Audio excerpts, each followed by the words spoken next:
नमस्कार दोस्तों, स्वागत है आपका हमारे रोमांचक और रहस्यमय तथ्यों से भरे YouTube चैनल पर, जहां हम समय, अंतरिक्ष और विज्ञान के सबसे बड़े रहस्यों से आपका परिचय कराते हैं।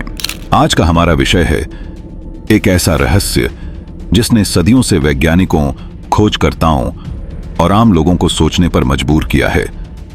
डायनासोर का अंत आखिरकार कैसे हुआ? करोड़ों वर्षों तक धरती पर राज करने वाले ये विशालकाय जीव, जो अपने आकार, शक्ति और विविधता के लिए जाने जाते थे, आखिर एकदम से कहां गायब हो गए?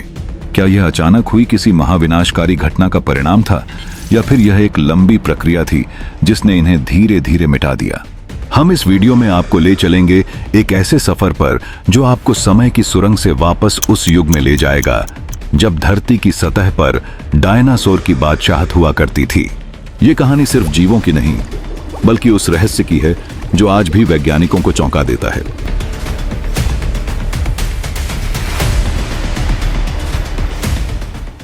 डायनासोर का अस्तित्व धरती पर लगभग 23 करोड़ साल पहले शुरू हुआ था। यह वो समय था जब पृथ्वी एकदम अलग दिखती थी। महाद्वीप आपस में जुड़े हुए थे और वातावरण गर्म और आर्द्र था।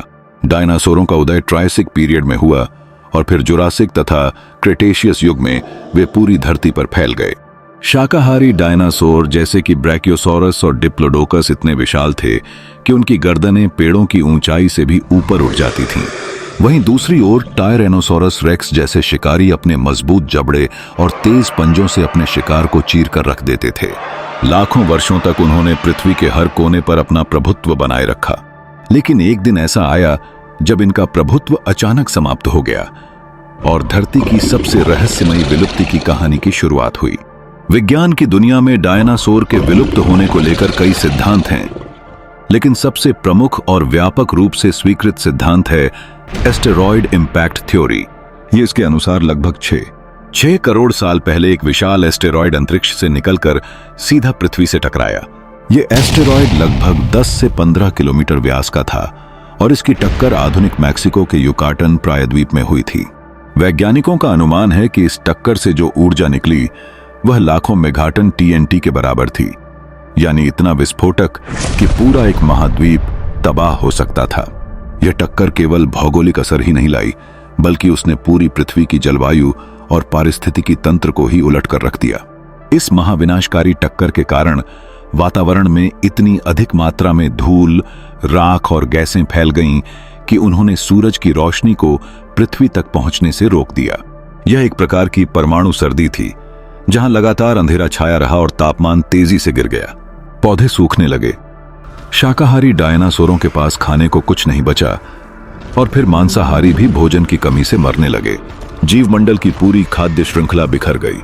यह एक ऐसा इकोलॉजिकल डोमिनोज इफेक्ट था जिसमें एक के बाद एक प्रजातियां धरती से समाप्त होने लगीं। इस घटना की पुष्टि वैज्ञानिकों को चिक्सुलुप क्रेटर से हुई, जो आज भी युकाटन प्रायद्वीप में मौजूद है और इसका व्यास 180 किलोमीटर से भी ज्यादा है। इस एस्टेरॉयड सिद्धांत को और मजबूत करने वाला प्रमाण है KT बाउंड्री या क्रिटेशियस टर्शियरी बाउंड्री। यह एक पतली भूवैज्ञानिक परत है जो दुनिया भर में पाई जाती है और जिसमें इरिडियम नामक तत्व की अत्यधिक मात्रा मौजूद है। इरिडियम पृथ्वी पर बेहद दुर्लभ है, लेकिन उल्कापिंडों में यह सामान्य रूप से पाया जाता है। यही परत इस बात का प्रमाण मानी जाती है कि पृथ्वी पर किसी बड़ी बाहरी वस्तु का प्रभाव पड़ा था, जिसने समस्त पारिस्थितिक तंत्र को तहस नहस कर दिया। इस सिद्धांत के अनुसार डायनासोर का अंत एक ही झटके में हुआ, तेजी से, भयानक रूप से और लगभग अपारदर्शी तरीके से। हालांकि सभी वैज्ञानिक इस सिद्धांत से पूरी तरह सहमत नहीं हैं। एक और व्यापक रूप से स्वीकार किया गया सिद्धांत है वोल्केनिक एक्टिविटी थ्योरी। इस सिद्धांत के अनुसार डायनासोर की विलुप्ति का कारण भारत के पश्चिमी हिस्से में स्थित डेक्कन ट्रैप्स में हुए विशाल ज्वालामुखीय विस्फोट हैं। इन विस्फोटों ने लाखों वर्षों तक वातावरण में सल्फर डाइऑक्साइड और कार्बन डाइऑक्साइड जैसी गैसें छोड़ी, जिससे पृथ्वी का तापमान अनियमित हो गया। पहले ठंड और फिर अचानक गर्मी ने जीवों के अनुकूल जीवन को असंभव बना दिया। इन ज्वालामुखियों से निकली राख और गैसों ने भी सूरज की रोशनी को रोका और कृषि चक्र को बाधित किया। कुछ वैज्ञानिक मानते हैं कि डायनासोर का अंत एक परफेक्ट स्टॉर्म की तरह हुआ, यानी एक साथ कई आपदाएं आईं। पहले जलवायु में धीरे धीरे हो रहे बदलाव, फिर विशाल ज्वालामुखी विस्फोट और अंत में एक एस्टेरॉयड की टक्कर। ये सभी घटनाएं एक साथ घटीं और मिलकर डायनासोर के समापन का कारण बनी। इसके अलावा समुद्र का स्तर भी उस समय तेजी से घट रहा था, जिससे तटीय क्षेत्रों की जैव विविधता प्रभावित हुई। पारिस्थितिक असंतुलन पहले से ही शुरू हो चुका था और एस्टेरॉयड की टक्कर उस अंतिम कील की तरह थी जिसने ताबूत को बंद कर दिया। एक और दिलचस्प सिद्धांत है महामंदी की प्रक्रिया, यानी डायनासोर धीरे धीरे विलुप्त हो रहे थे। वैज्ञानिकों को मिले कुछ जीवाश्म प्रमाणों से ऐसा संकेत मिला है कि विलुप्ति की दर पहले से ही बढ़ रही थी। पारिस्थितिक तंत्र में तब्दीली, खाद्य संसाधनों में कमी और अन्य जैविक कारणों से डायनासोर की प्रजातियां पहले ही संकट में थीं। इस सिद्धांत के अनुसार एस्टेरॉयड एक ट्रिगर था, न कि पूरी कहानी। यह हमें यह भी सिखाता है कि जीवन की समाप्ति एक जटिल प्रक्रिया हो सकती है, जिसमें कई कारक एक साथ भूमिका निभाते हैं।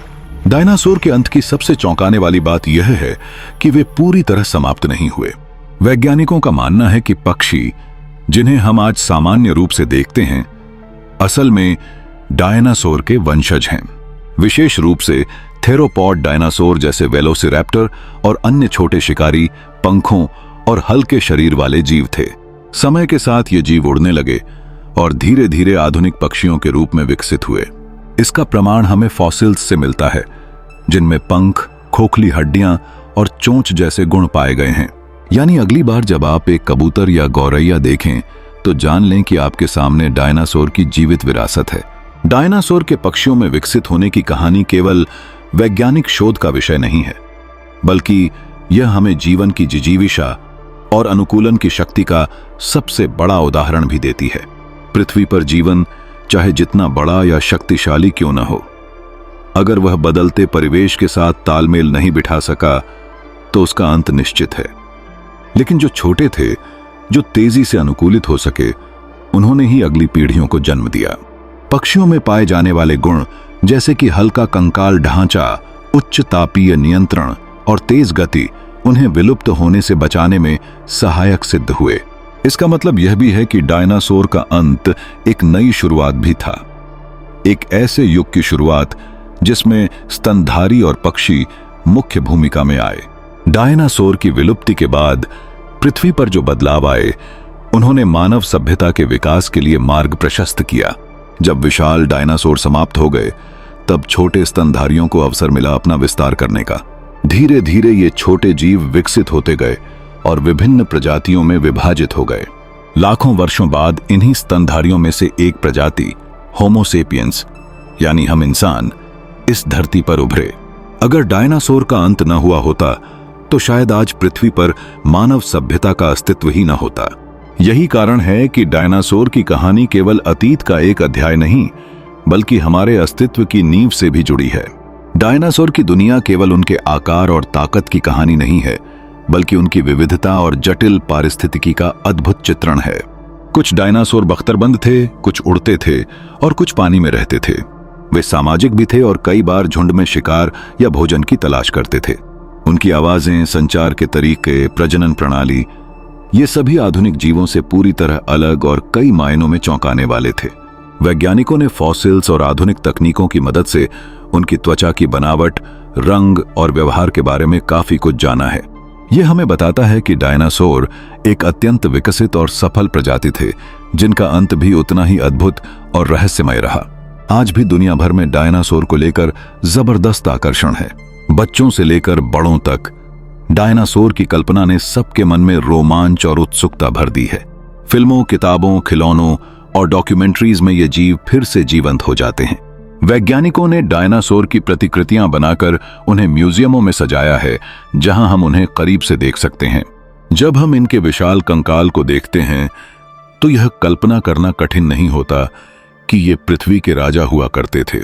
उनका इतिहास आज भी जीवाश्मों में सांसें लेता है और हर दिन वैज्ञानिक कुछ नया खोजते हैं जो हमें उनकी दुनिया के और करीब ले जाता है। इतिहास में झांकें तो पता चलता है कि डायनासोर के विलुप्त होने के बाद धरती पर 5 प्रमुख सामूहिक विलुप्तियां हुई हैं। लेकिन डायनासोर की विलुप्ति सबसे प्रसिद्ध इसलिए है क्योंकि यह सबसे ज्यादा अध्ययन की गई और सबसे प्रभावशाली रही।